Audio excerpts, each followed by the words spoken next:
The frantic barking sliced through the quiet of the night, a primal cry that struck terror into Sarah's heart. Bob, their German shepherd, stood rigid at the nursery door, his deep growls reverberating through the house.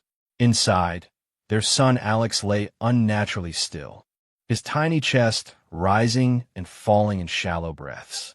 Sarah rushed in, her pulse pounding in her ears. Michael fumbled with the lights, but nothing could drown out the sense of dread that filled the room. Their trusted nanny, Dr. Rachel Wilson, was gone. Her usual spot beside the crib was empty. Instead, Sarah's hand trembled as it touched the bottle on the floor, a strange residue marking its rim. A residue that shouldn't have been there. In that moment, their perfect world shattered.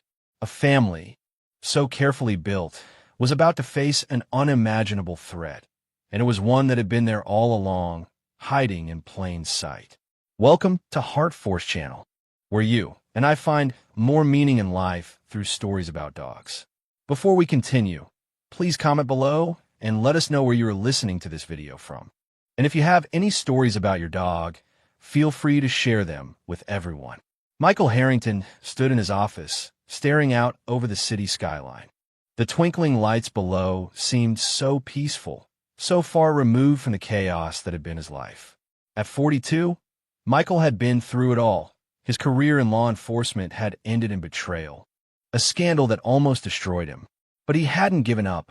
Instead, he'd built Harbor Secretary Security, now one of the most respected private firms in the country. A man who had seen the darkness in people, yet never let it break him. His wife, Sarah, was no stranger to resilience either.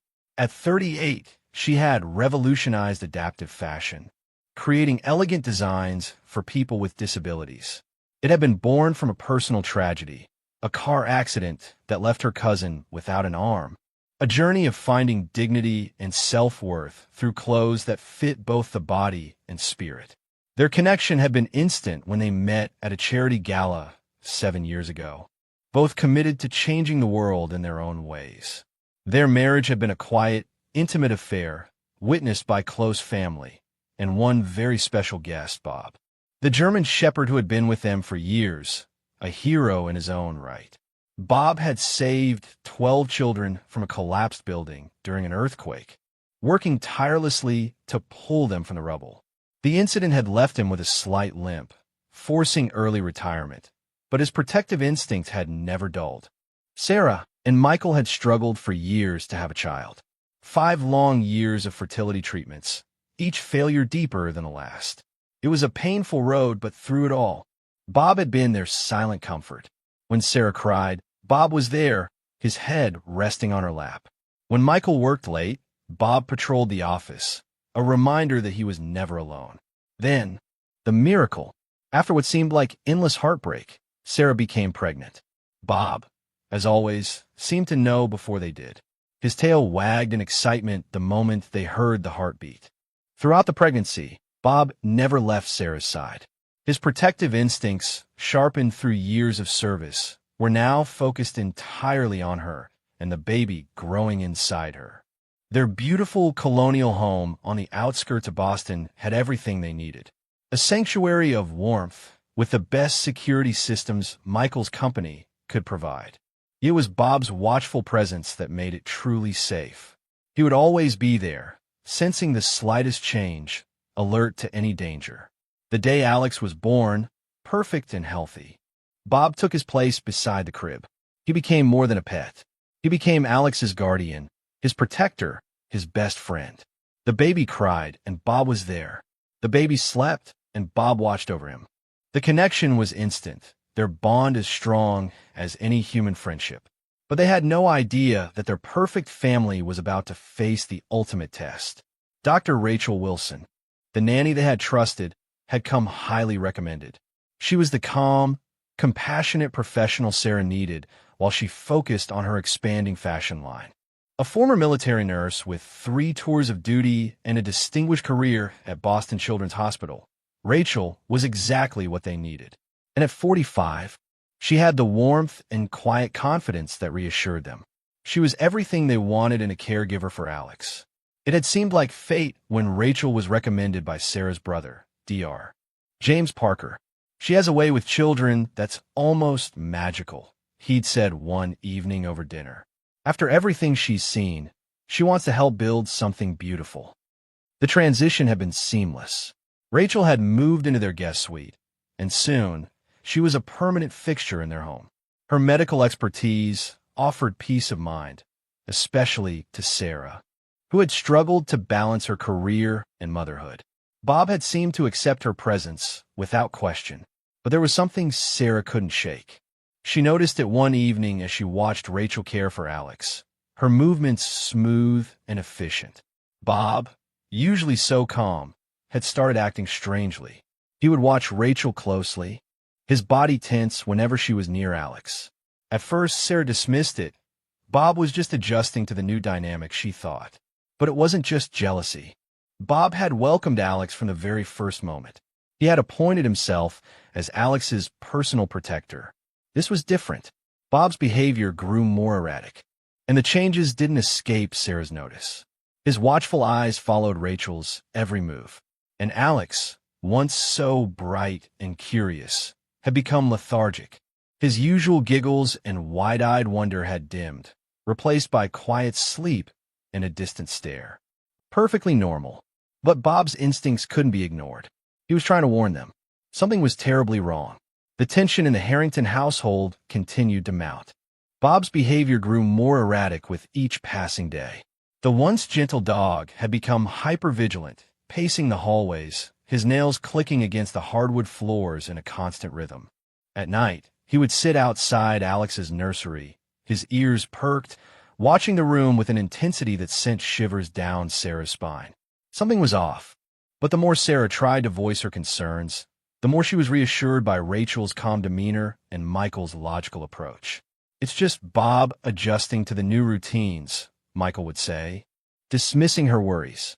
But Sarah couldn't shake the feeling that the change in Bob's behavior was a sign she wasn't fully understanding. One afternoon, Sarah came home early from a design meeting. The quiet hum of the house greeted her, but it wasn't the peaceful welcome she had come to expect. Instead, she found Bob standing rigid at the nursery door, his growls low and continuous. He refused to move, even as she called his name. "Bob, what is it?" she whispered, her voice shaking as she approached him. He didn't respond to her voice. His eyes were locked on something inside the nursery, and Sarah felt an icy chill creep over her. Inside, Rachel was changing Alex. Everything appeared normal, but Bob's distress only grew. His eyes never left Rachel, and his growls became more insistent, deeper. Sarah's heart raced as she stepped forward to see what was wrong, but before she could move, Bob lunged forward. He was close enough now to Rachel, and his teeth grazed her arm. Not enough to cause serious injury, but enough to make her freeze in place. "I'm so sorry," Rachel gasped, pulling her arm back. "I was just checking on Alex. I don't understand what happened." The apology didn't bring comfort.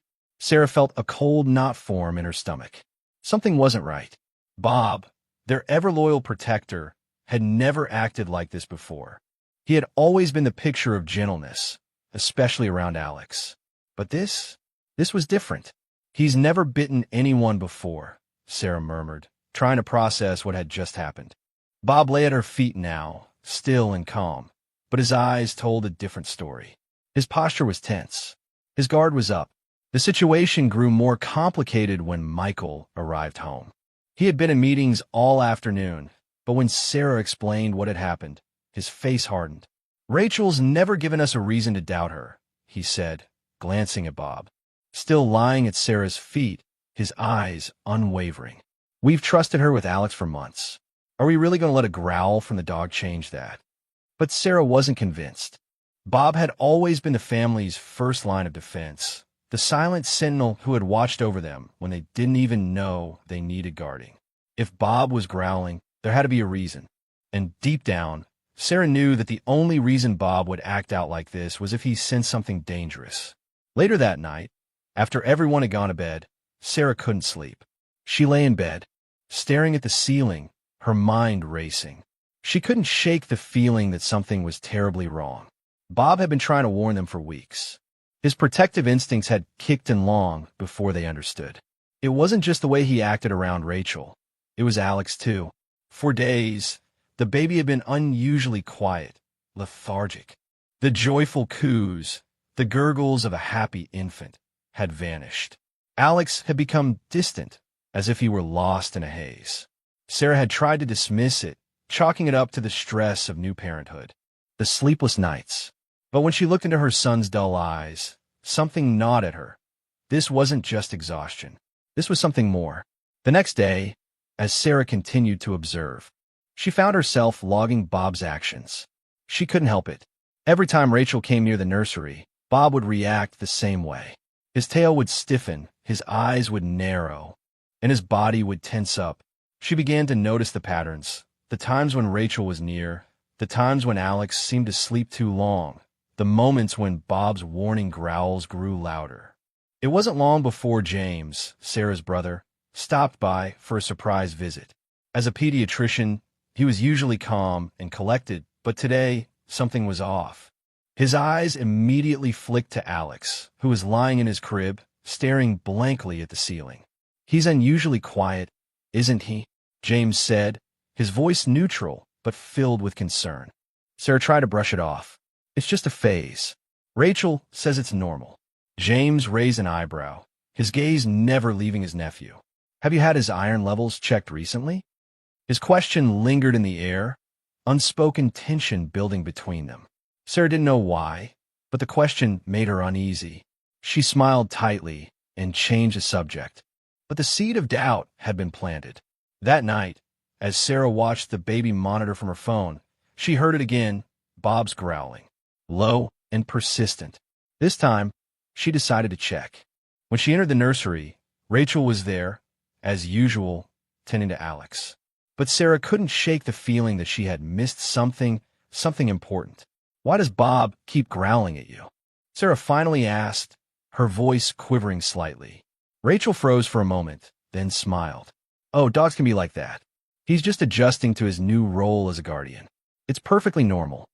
But Sarah wasn't convinced, and neither was Bob. The days grew darker, the tension thicker. Bob's behavior wasn't improving, and neither was Alex's.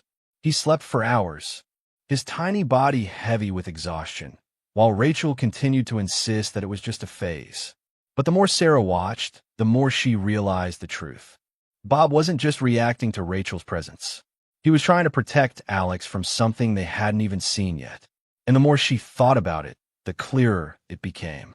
Rachel's smooth words couldn't mask the darkness beneath. The breaking point came when Sarah decided to trust her instincts and investigate further.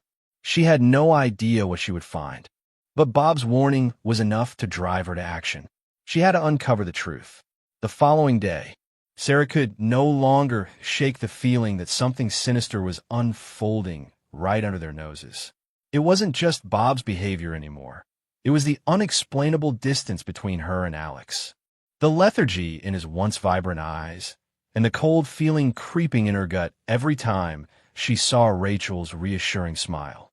That evening, as Michael worked late in his office, Sarah decided to take matters into her own hands.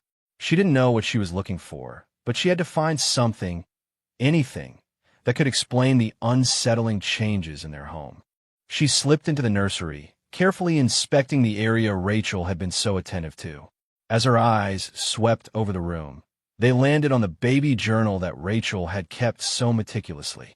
The entries were precise, documenting Alex's feeding times, nap schedules, and developmental milestones. But it was the notes at the end of each entry that sent a cold shiver down Sarah's spine. Alex didn't seem to respond well to his usual games today. He was a little quieter than usual, but that's typical for this stage, the latest entry read. Sarah frowned.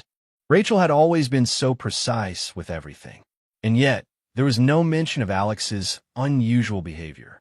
Nothing about his lack of energy, his glazed eyes, or the fact that he barely reacted when Sarah would sing to him.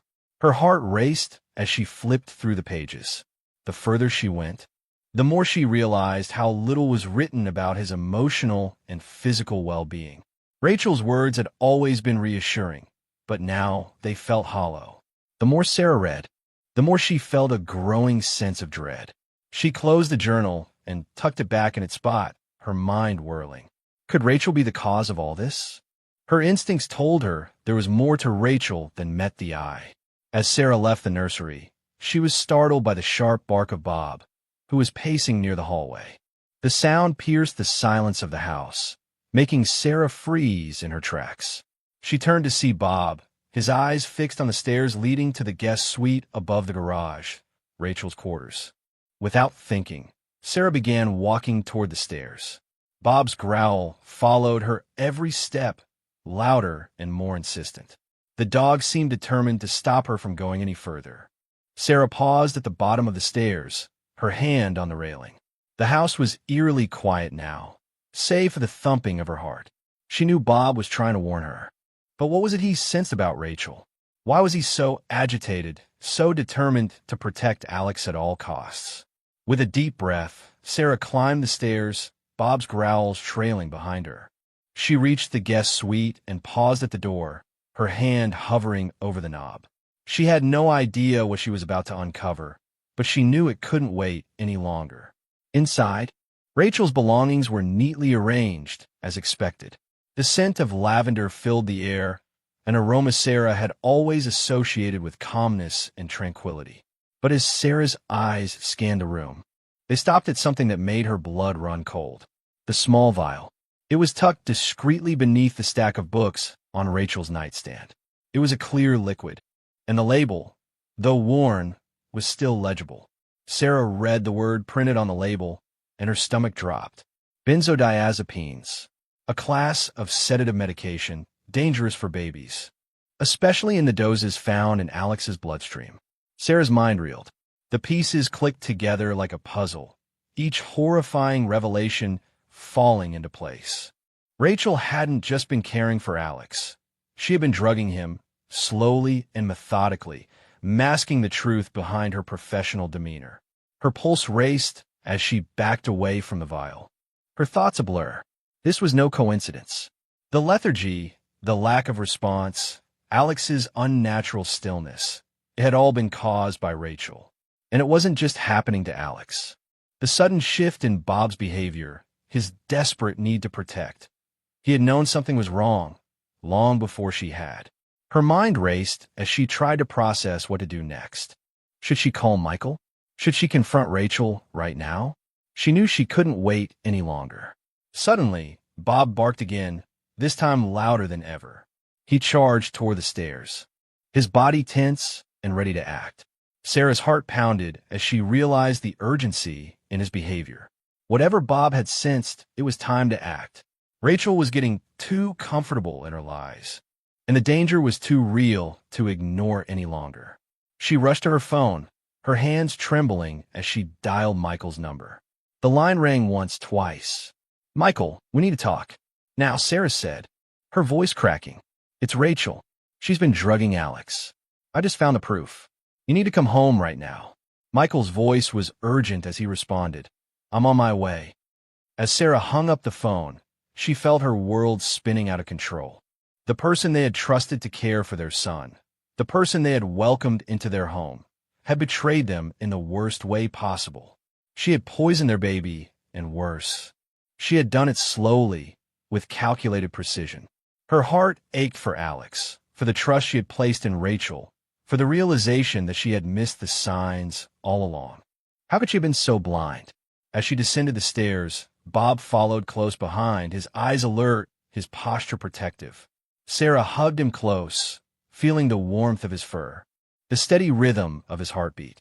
He had been the one constant, the one who had seen through Rachel's mask of professionalism.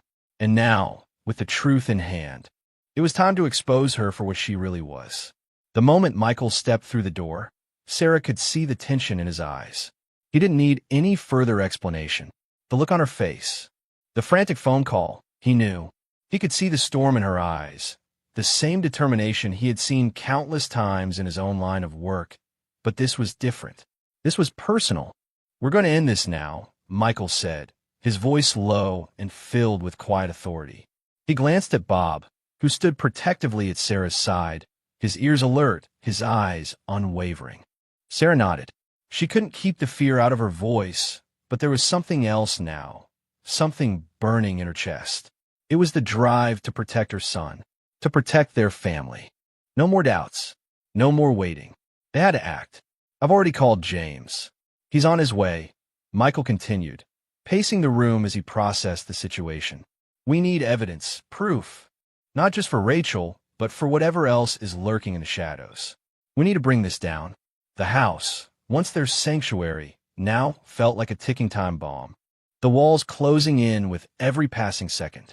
Sarah could feel the weight of the situation pressing down on her chest. But even amidst the chaos, there was one thing she knew for sure. They weren't alone.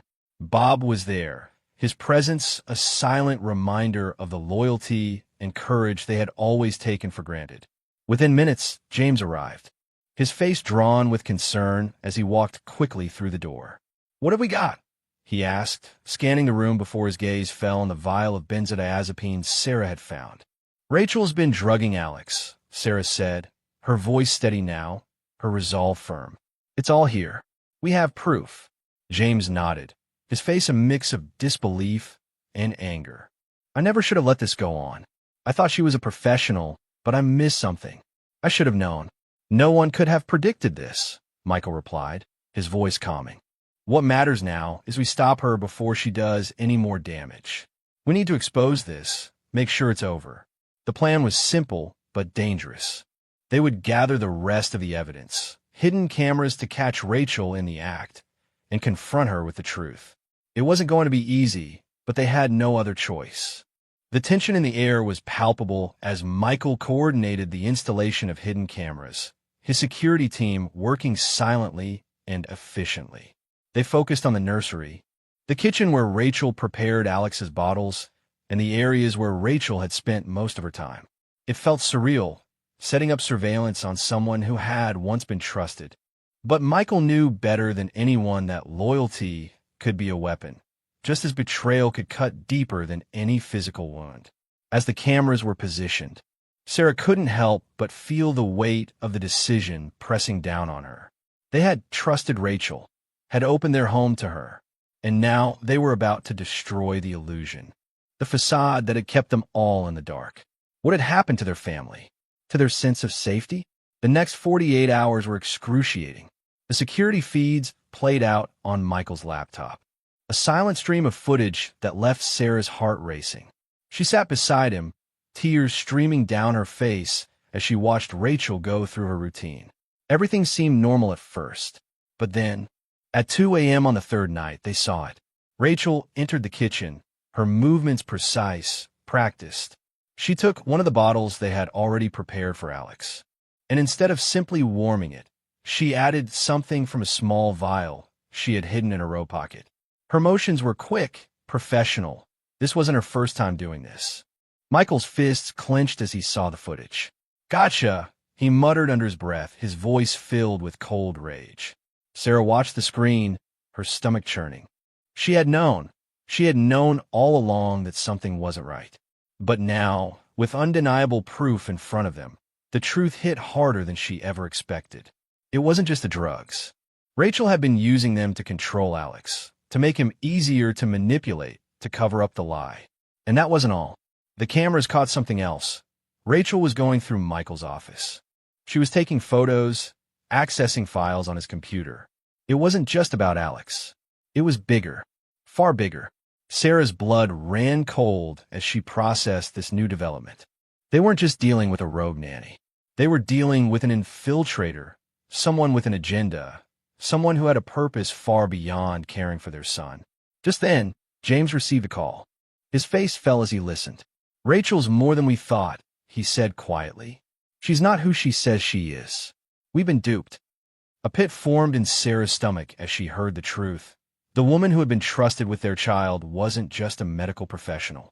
She was an agent in a much larger game, one far darker than they could have imagined. And the stakes had just gotten much higher. "Michael," Sarah said, her voice trembling. "What do we do now?"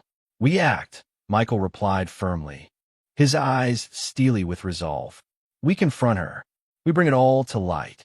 And we make sure she can't hurt anyone else." They moved quickly, making plans to confront Rachel with everything they knew. They wouldn't let her get away with what she had done. No longer would she hide behind the guise of professionalism. The truth would come out. But as the hours passed, Sarah felt the weight of the situation bearing down on her. The life she had built, the family she had fought so hard for, everything was about to change. But she couldn't stop now. She couldn't let Rachel's betrayal win. Alex was counting on her. Bob was counting on her. And together, they would fight to protect everything they loved. The moment had come. It was no longer just about protecting their family from a betrayer in their midst. It was about exposing the full extent of the conspiracy they had uncovered, a conspiracy so vast and dark that it threatened to unravel the world they had worked so hard to build.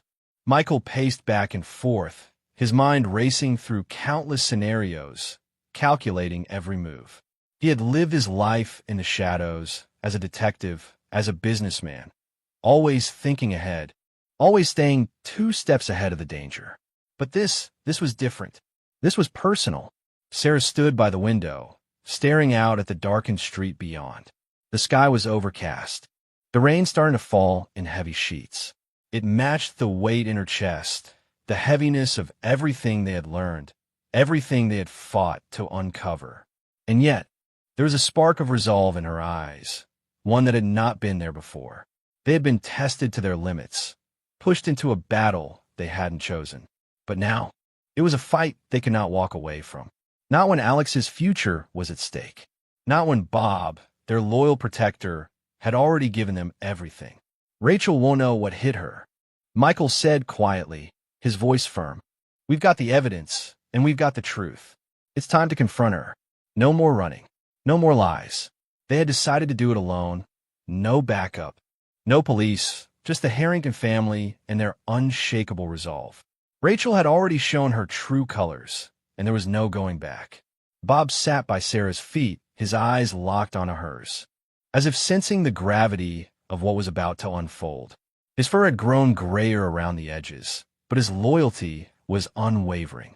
He was no longer just a family dog. He was their last line of defense. And when they faced the unknown, they knew they could rely on him. The camera footage had confirmed their worst fears. Rachel wasn't just a nanny. She was part of something far darker, something they were only beginning to understand. The evidence they had gathered revealed Rachel's involvement in a shadow operation, one that used children as leverage to manipulate powerful families. It was bigger than they had ever imagined. They couldn't trust anyone anymore. Let's go, Sarah said, her voice a mixture of determination and sorrow. She couldn't hide the pain in her heart, but she knew what had to be done. They were going to take back their son, as if holding its breath, waiting for the storm to break. Sarah's hand trembled as she touched the doorknob to the guest suite, her heart racing. Inside, Rachel was in her usual place, sitting calmly in a chair, reading a book. Her calm demeanor was a stark contrast to the tension that hung in the air. When she looked up, her face broke into a smile that didn't reach her eyes. Is something wrong? Rachel asked, her voice too smooth, too practiced. Sarah stepped forward, her voice steady despite the whirlwind of emotions inside her. You're about to find out, she said, her gaze hardening as she revealed the vial of benzodiazepine she had found. You've been drugging our son, Rachel, and we know everything. Rachel's eyes flickered for a brief moment, just enough to betray her calm facade. But it was all the proof Sarah needed. What do you mean? Rachel's voice trembled, though she quickly masked it with a forced laugh. I don't know what you're talking about. Michael stepped forward, his tone cold. Don't play games with us. We've seen the footage, Rachel. We know you've been poisoning Alex. And it's not just him. We've found everything. Your real identity, your connection to a much larger operation. Rachel's face went pale, her eyes narrowing. You have no idea what you're dealing with, she spat, her calm slipping away. You think you've uncovered everything, but you have no idea how deep this goes. You exposed nothing. Bob growled from the corner, a low rumble that sent a chill down Rachel's spine.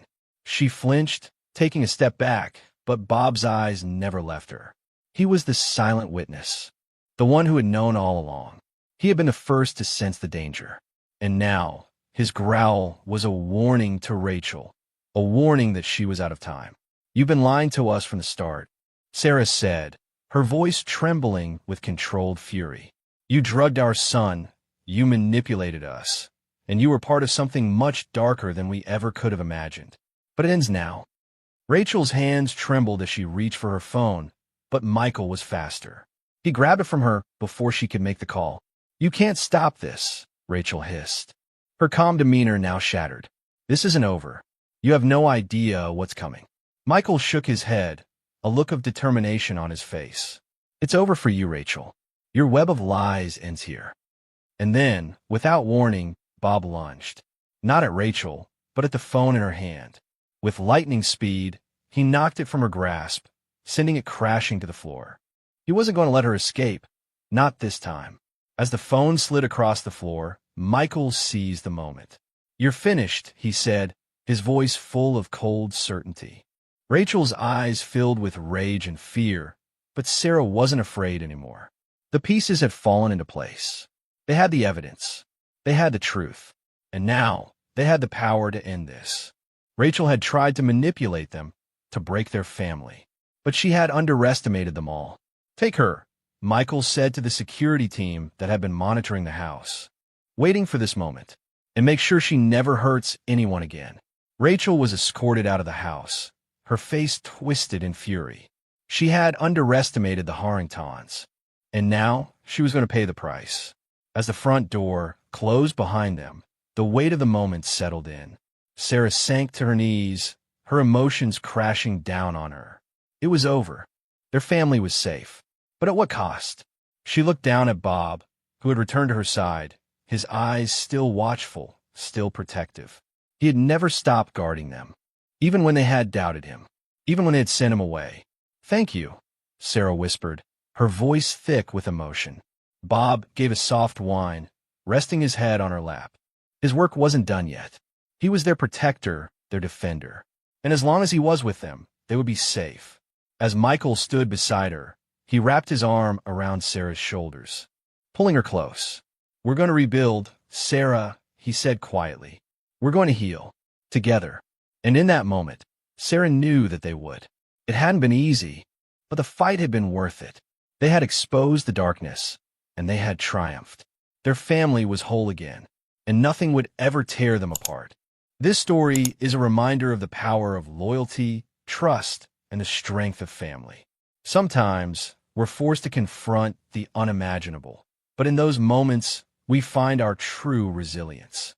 The bond between a dog and its family is unbreakable, and it's through that loyalty that we learn the greatest lessons of all: to protect, to love, and to never give up on each other. What do you think of the story? How do you think Bob's loyalty impacted the family's journey? Let us know your thoughts in the comments. And don't forget to subscribe to the Heart Force channel for more powerful stories about dogs and the unbreakable bonds they share with us.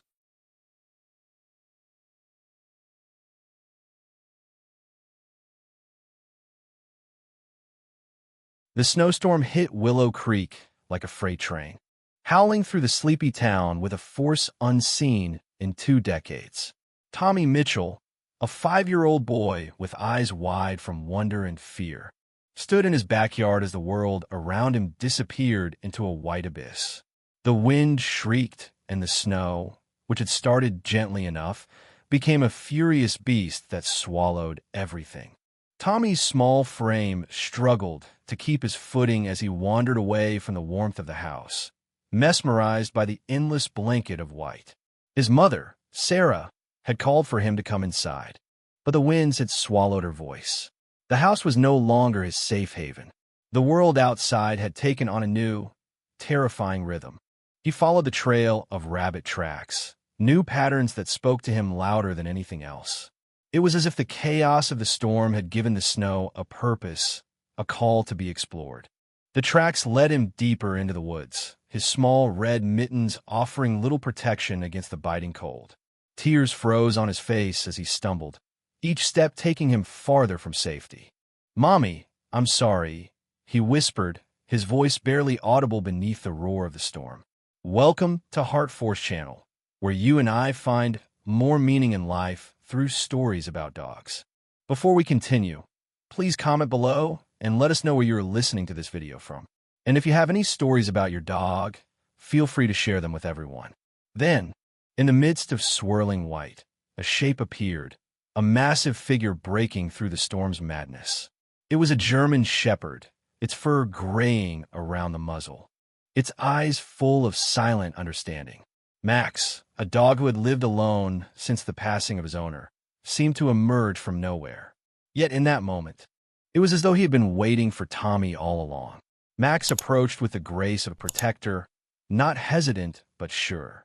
With a low whimper, Tommy reached out, and the dog pressed his warm body against the shivering child, becoming a living shield against the storm's rage. For the first time that day, Tommy felt a deep, undeniable warmth, more than physical. It was the kind that melts away the cold of the world. The blizzard raged on, but Max stayed by Tommy's side. Where others saw a cold, unrelenting storm, Tommy felt the presence of something far stronger, unseen, unspoken, but undeniably there. In Max's calm, steady presence, the wild storm outside seemed just a little bit less threatening. The world didn't have to make sense. Not right now. Max was enough. The next morning, the storm passed, leaving behind a scene so silent, so still, it felt like the whole world had been paused. Sarah Miller found herself standing in the sterile hospital hallway, her mind racing with questions and gratitude. She had just watched her son sleep peacefully for the first time in months. His small chest rising and falling in the rhythm of rest, the kind that only comes when one feels safe. The past few years have been a whirlwind of struggles for Sarah. At 42, she had faced more than most could bear. Her husband, Mark, had disappeared 2 years ago. The official report said it was a boating accident, but with no body recovered, the questions lingered, unanswered. Sarah, a waitress at Mason's Diner and an accountant at Johnson Partners, worked double shifts to keep everything together. She didn't have time for herself, let alone the luxury of grieving. Tommy's special needs were a constant, the weight of it pulling at her, making her feel more isolated than ever.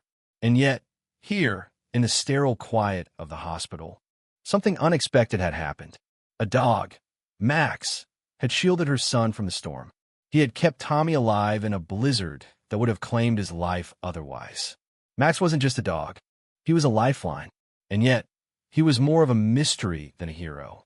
Sarah's eyes flickered to the hospital parking lot, where Max still sat, staring into the distance. He had become a fixture in Tommy's recovery, a silent guardian who never strayed far. The hospital staff didn't know what to make of him. He had no records, no known owners. The shelter had no records of him, and James Thompson, the elderly farmer who had reportedly cared for him, had passed away months ago.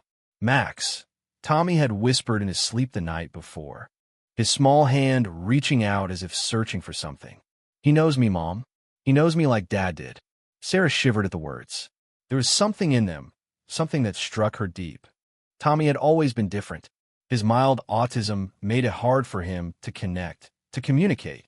He lived in a world of patterns and repetition. He didn't ask for much, but sometimes the world didn't make sense to him. His father's disappearance had shaken him in ways no one had fully understood. The boy who once quietly arranged his food into neat patterns now retreated further into himself, struggling to make sense of the chaos that life had thrown at him. But Max had brought something different. He didn't try to fix Tommy's world. He didn't try to make it normal. He simply understood it. He offered something more valuable than all the explanations in the world, a deep, unwavering connection that didn't require words or patterns to make sense of it. Max had been there when no one else had been, and Sarah knew that their lives had already been changed forever. The days following Tommy's miraculous rescue were quiet, yet filled with an undercurrent of change. Max, the dog who had saved Tommy's life, was no longer just a protector. He had become a constant presence in their world, a part of their fragile new routine. The transformation was subtle at first, unnoticed by the community, but deeply felt within the walls of Sarah's home. Tommy, who had once retreated into a world of isolation, began to open up. His anxiety, which had been a constant shadow, started to wane. At school, he no longer sat alone during lunch breaks. His lunch tray arranged with perfect geometric precision. Now, other children sought him out, drawn by his quiet intensity and, strangely, Max's presence. The dog sat beside him, the same way he had sat beside Tommy in the hospital room, offering the kind of comfort no words could convey. Sarah noticed it first at the breakfast table. Tommy, usually so meticulous with his food, now paused. He looked at Max, who lay quietly at his feet, and then reached out, offering him a piece of toast. Max's tail thumped once, a silent acknowledgement, and Tommy's eyes brightened. "He knows me, Mom," he said, his voice soft but certain. Max, for all his imposing size, had a way of making Tommy feel seen, something Sarah had never been able to fully do. She wasn't a trained therapist, after all. She wasn't equipped to understand the patterns Tommy built around himself. But Max didn't need patterns. He simply understood Tommy's world as it was. There was no right or wrong, just presence. It wasn't long before Tommy began to open up more at school. Miss Henderson, his kindergarten teacher, was the first to notice. She had long observed Tommy's behavior, noting his impressive memory and his need for structure. But it was Max who brought out the best in him. During reading time, Tommy, who had once struggled to keep up with his peers, now seemed to thrive. He raised his hand, his voice steady as he answered questions, and when he faltered, Max was there, his head resting gently on Tommy's lap, grounding him when the world around him seemed too overwhelming. The other children, who had once avoided Tommy or made him the target of whispered taunts, began to see him in a new light. Max, the dog that had saved Tommy in the storm, was now the dog that brought people together. Sophie Weber, a shy girl who had been unable to speak since her mother's car accident, found her voice through Max. She began to sit with Tommy during lunch, her fingers tracing the patterns of his food as they shared stories about their pets. Sophie, who had once lived in a world of silence, now spoke with a quiet confidence. Billy Winchester, the boy who had once taunted Tommy with cruel jabs, found himself growing uneasy in the presence of Max. It was almost as if the dog could sense the tension in Billy's heart, his sharp eyes never leaving him when he made snide comments. Billy, though initially resistant, couldn't deny that there was something about Max that calmed the others, something about the dog that brought peace. One day, during recess, Billy tried to push Tommy down again, a cruel act he had done many times before. But this time Max was there, stepping between the two boys, a living wall of muscle and determination. Billy faltered, taken aback by the dog's protective stance. "Max just wants me to be safe," Tommy said, his voice quiet but filled with conviction. Sarah watched the events unfold from a distance, her heart swelling with a mixture of pride and relief. She had never imagined that a dog, a creature so often misunderstood in her own life, would become the one to teach her son about courage, about standing up for himself in a world that seemed too big to navigate. Max wasn't just helping Tommy. He was helping everyone around him, even Billy. At home, Sarah found herself growing closer to Tommy as well. The gaps in their relationship, created by fear and misunderstanding, slowly began to heal. She saw the boy she had raised, but now he was different, stronger, more confident, more able to express his feelings. It wasn't perfect. There were still the quiet moments of isolation, the times when Tommy retreated back into his world of patterns and numbers. But now, Max was always there, a comforting presence at his side, pulling him back into the world when he drifted too far. One night, as Sarah tucked Tommy into bed, he spoke again of Max, his voice soft and dreamy. "Max knows me, Mom. He knows me better than anyone else." His words lingered in the room, and for the first time in a long while, Sarah didn't feel so alone in her journey. Max had brought them something they never thought possible: healing. He had bridged a gap in Sarah's heart, a gap that had been formed when Mark had disappeared. And it seemed as though Max had been sent to heal the broken pieces that no one else could touch. Life in Willow Creek had begun to shift in ways that no one could have predicted. The once quiet town, where everyone knew each other's business, was now alive with whispers, not the kind that used to fuel gossip at Mason's Diner, but the kind that spoke of change, of healing, and of a bond between a boy and a dog that no one could ignore. Max's presence at the school was becoming a source of both hope and tension. While the children embraced him, and his bond with Tommy deepened, there were others who questioned whether it was truly safe.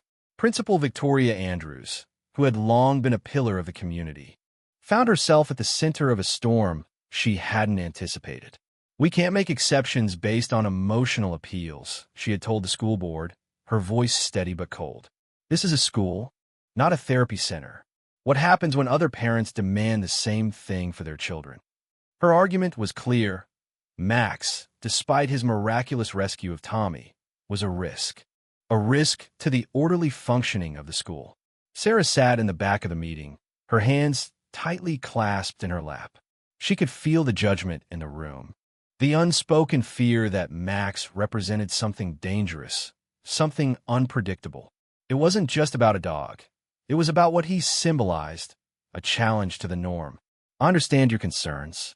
Dr. Patricia Chin, Tommy's physician, had spoken up in defense of the dog. "But what we've seen with Tommy's progress is undeniable. Max has not only kept Tommy calm during his moments of distress, but has helped him integrate into the social dynamics of school in a way we never thought possible." Sarah's heart had swelled with pride at those words. But she knew it wasn't enough. The resistance was growing stronger, and it wasn't just at school. Everywhere she turned, she saw the walls closing in, whispers at the diner, sideways glances from parents at the grocery store, and the increasing discomfort in the faces of those who had once been her friends. It was the kind of division that cuts deep, creating a rift that no amount of kindness could easily mend. It was as if, in welcoming Max into their lives, they had disrupted something fundamental in Willow Creek. Some called it progress, others called it chaos. The town was torn in two, and Sarah was caught in the middle, desperately trying to hold on to her son's newfound sense of peace while fighting for Max's place in their world. One afternoon, as Sarah sat at the diner, a familiar voice interrupted her thoughts. Bob, the manager, had been unusually quiet since the controversy started. Now, he leaned in, his expression serious. "Sarah, I've been hearing things," he said, his voice low. "Customers are worried about the dog. They're afraid he's a liability." Her stomach sank. "I can't control what people think, Bob, but I know what I've seen. I've seen Tommy change. I've seen him find a way to connect with the world." Bob sighed, running a hand through his hair. "I get it, but people are talking, and it's not just about Max anymore. It's about you too. Some of the regulars are saying you're not focused, that you're distracted. That dog, he's causing a stir. I've got to listen to the customers, Sarah." Sarah's eyes burned with frustration, but she knew better than to argue. "I'm doing what I have to for Tommy. And for Max. I don't know what's going to happen, but I can't stop now." The weight of it all, of the whispers of the judgment, of the unspoken accusations, was becoming unbearable. Yet, Sarah found herself more determined than ever. This wasn't just about a dog. It was about standing up for her son, for his future, for the peace he had found in Max. She couldn't let them tear that away. And then, just when it seemed that everything was falling apart, Max proved yet again that he was far more than just a dog. It happened on the playground during recess when a group of children started to gather around Tommy. They had started to accept him, to see beyond his differences, to include him in their games. But it was Billy Winchester, the boy who had tormented Tommy since the beginning, who was still unsure. Billy's words were cruel, as usual. "Weird kid with no dad. You think that dog can fix you?" He taunted, his voice dripping with mockery. But before Tommy could retreat into his old patterns, before he could hide himself away in his world of order and repetition, Max moved. The German shepherd, calm but unyielding, stepped forward, placing himself between Tommy and Billy. The protective stance, so familiar to Tommy, was now shared with the others. Billy stopped in his tracks, his face frozen in surprise. Max didn't growl. He didn't bark. He simply stood, watching with steady eyes. making it clear that anyone who wanted to harm Tommy would have to get past him first. For the first time in his life, Billy didn't feel brave enough to challenge Tommy. He turned and walked away, his steps slow and reluctant. Tommy looked up at Max, his heart racing, but his voice steady. "Thanks, Max." In that moment, something shifted, not just in Tommy, but in the others as well. It was a quiet victory, one that no one had expected. Billy Winchester, the boy who had once taunted Tommy, had been forced to see the truth. Max wasn't just a dog. He was a protector, a force to be reckoned with. And more than that, Max had just shown them all what it meant to stand up for someone else. The days grew colder as the battle over Max intensified. What had started as a simple act of heroism, Max rescuing Tommy from the blizzard, had snowballed into something far more complicated. The once peaceful town of Willow Creek was now a battleground of opinions, where emotions ran high and the truth was twisted to fit different narratives. At school, Max had become a symbol of both hope and contention. On the one hand, children like Tommy had flourished under his quiet, unwavering presence. But on the other hand, the school's administration, led by Principal Victoria Andrews, had grown increasingly uncomfortable with Max's role. What had begun as a compassionate gesture to help one child had transformed into a movement that threatened to shake the foundation of the community. Sarah knew the stakes had risen when she received a letter from the school board.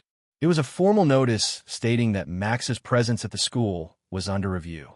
They were questioning the legality of his status as a service dog and considering banning him from campus entirely. Sarah's heart sank as she read the words. Her son's emotional lifeline was at risk.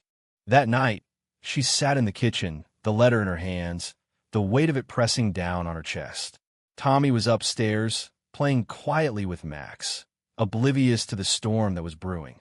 He had no idea that the one constant in his life, his protector, his friend, was now being treated as a threat. She clenched her fists. She knew the argument against Max. They called him a risk.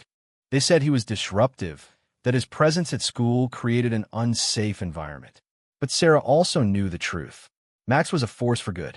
He had saved Tommy's life, and now he was helping him learn to navigate the world, to be a child who belonged, who wasn't afraid. And in doing so, he had helped others too. But there was a problem no one seemed to want to address: fear. Fear of what was different, fear of change. Fear that a dog, a living, breathing animal, had become a bridge to healing when no one else could see it. Fear of breaking the status quo. Fear of what it might mean if Max was allowed to stay. The next school board meeting was set for the following Tuesday, and Sarah knew that it was now or never. If she wanted to fight for Max's place at school, she had to stand up, not just for Tommy, but for everything she had fought for since Mark's disappearance. The world wasn't going to change for her. She had to change it. The day of the meeting arrived, and Sarah found herself sitting in the back of the conference room, her heart pounding in her chest. She was surrounded by a sea of disapproving faces, some familiar, some new, but all of them united in their belief that Max didn't belong. I want to start by saying that we are not here to discuss the merits of this dog's service, Principal Andrews began, her voice cold and controlled. We are here to discuss the safety and well-being of all our students. This dog's presence is disruptive, and we have to think about the greater good. Greater good. The words burned in Sarah's ears. She stood, her legs shaking, but her voice clear. What is the greater good, then? Is it keeping things the way they've always been? Is it ignoring the lives that are changing because of Max? Or is the greater good about seeing the truth, that Max is helping my son? That he's helping other children too? I'm not asking for special treatment, but I am asking for fairness. There was a murmur of discomfort from the crowd. Sarah could see the doubt in their eyes, the unease at being called out for their prejudices. She didn't back down. I'm asking for the opportunity to continue doing what's best for my son, she said, her voice steady. And if that means allowing Max to stay, then I'm going to fight for that. A silence filled the room. The board members exchanged glances, clearly uncomfortable. But Sarah wasn't done. She knew she had to make them understand. She turned to Dr. Patricia Chin, who had been a constant ally in Tommy's recovery, and motioned for her to speak. Dr. Chin stood up, her presence commanding. The impact of Max on Tommy's life cannot be overstated. He's not just a dog. He's a trained service animal who has helped this child through severe emotional challenges.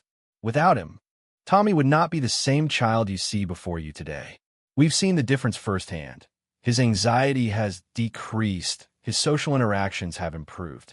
Removing Max would be a setback, not just for Tommy, but for the other children who have benefited from his presence. Sarah watched as the board members absorbed Dr. Chin's words. But the resistance was still there. They wanted proof more than what they had already seen. One by one, parents and teachers spoke, some in support of Max, others in opposition. The debate grew heated, but Sarah remained calm. She had fought so long for Tommy's peace, for Max's place in their world, and she wasn't about to let it slip away now. The meeting dragged on late into the night. It felt like an eternity before they finally called for a vote. When Principal Andrews spoke, her words were heavy with authority. "We will vote now. Those in favor of removing Max from school grounds, please raise your hands." Sarah's heart thudded in her chest as hands slowly began to rise. The tension in the room felt unbearable. Then, a voice spoke up. "I vote against removing the dog," said Mrs. Henderson, Tommy's teacher, her voice firm. "I've seen firsthand how Max has helped our students. I've seen Sophie speak again. I've seen Aaron stop his panic attacks. Removing Max would do more harm than good." It was a small victory, but it was a victory nonetheless. The vote went on, and, in the end, the school board was deadlocked. The decision was postponed for further review. But Sarah knew this battle wasn't over. The fight for Max was just beginning, and there would be more meetings, more arguments, more resistance. Yet, in that moment, she felt a surge of something she hadn't felt in a long time. Hope. Tommy and Max's bond had sparked something bigger than the two of them. It had sparked a movement that was about to change Willow Creek forever. The morning after the school board meeting, Willow Creek awoke to an uneasy quiet. The vote on Max's future had been postponed, but the town was still buzzing with tension.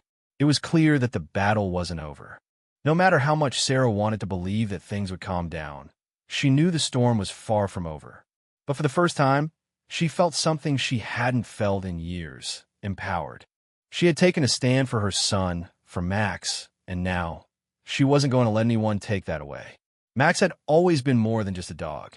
He had become a symbol, a bridge between Tommy's world and the world around him.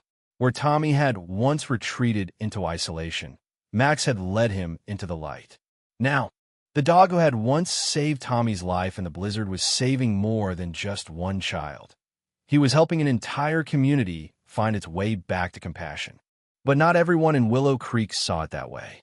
There were still those who saw Max as a threat, a disruption to their comfortable way of life. And for every person who saw the good in him, there were two more who feared what he represented: change.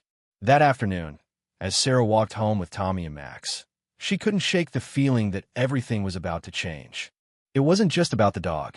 It was about the community, about what it meant to stand up for something that felt right, even when the world pushed back. She glanced at Tommy, who walked beside Max, his hand resting gently on the dog's back. He was growing up, changing in ways she could hardly believe. His world, once so rigid, was now filled with possibilities. And Max had made all the difference. As they reached their apartment, Sarah paused.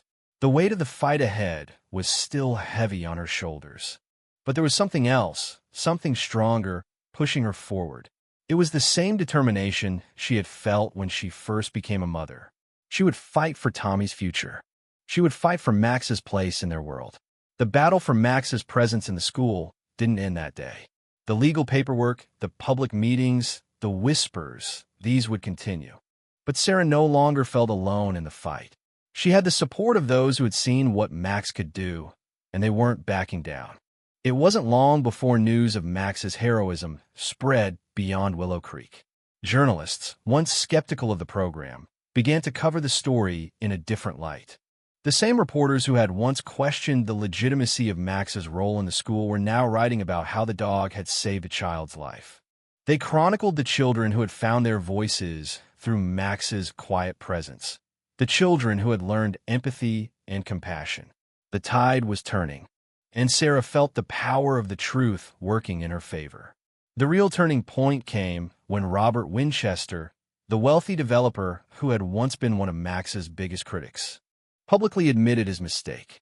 It happened during an emergency school board meeting when the board was debating whether to continue funding the Pause for Peace program. "I was wrong," Robert said, his voice shaky but sincere. "I didn't see it first. I didn't understand what Max meant to this community. But I do now. That dog saved my son's life. He's not just a dog, he's a hero, and we should all be grateful for what he's done." With those words, the resistance began to crumble. One by one, people who had once fought against Max started to change their minds. It wasn't just about a dog anymore. It was about recognizing the good he had done, the healing he had brought to this fractured community. The school board, once so rigid in its stance, voted to reinstate Max into the school program. The decision was met with cheers from the supporters, but Sarah didn't celebrate. Not yet. The battle had been won, but the war wasn't over. In the weeks that followed, something remarkable happened. Willow Creek began to heal. The divisions that had once torn the town apart started to fade as people came together to support Max and the program. Businesses that had once boycotted the Pause for Peace program now embraced it. The local ice cream parlor, which had once closed its doors to avoid controversy, reopened with a new initiative, Paws and Pals, a program that allowed children to read to service dogs. The library expanded its Read with Max program, and even the local school began to see the positive impact Max had on their students. And Tommy, who had once been lost in his patterns, began to thrive. He no longer felt like an outsider. He was the bridge between the children, between the school, and between the world. His classmates no longer saw him as the weird kid with no dad. They saw him for who he was, a bright, unique child with a gift for understanding the world in ways they hadn't yet learned to. One day after school, Sarah watched as Tommy and Max ran across the playground together. They were no longer an anomaly. They were a team. The other children joined in, their laughter filling the air, as Tommy led them in a game Max had taught him to play. It wasn't just a game, it was a victory. For all of them. As Sarah stood there, watching her son and Max, she felt a deep sense of gratitude. Max hadn't just saved her son's life. He had saved her too. He had shown her what it meant to fight, to stand tall, and to never back down, even when the world seemed determined to knock you down. Max had been her reminder that love, loyalty, and friendship could change the world. "Max brought us home," Tommy whispered one evening, his voice filled with wonder. "Just like in a snowstorm." Sarah smiled, her heart full. "Yes, sweetheart, he did." And with that, Sarah understood. Max wasn't just a dog. He was a reminder that sometimes the greatest heroes come in the most unexpected forms. And when you open your heart to change, healing follows. The world may not always make sense, but with love and loyalty, we can find our way home. Max's journey has been nothing short of transformative for Tommy, for Sarah, and for the entire town of Willow Creek. The power of a dog's loyalty, love, and protection has shown how even the most fractured communities can heal when they open their hearts. The lesson here is simple. We are all capable of change, and sometimes it takes a quiet hero to lead us there. What do you think of Max's story? How has a dog or animal made an impact on your life? Leave a comment below and share your thoughts. And if you enjoyed this story, don't forget to subscribe to the Heart Force channel for more inspiring tales of love, loyalty, and change.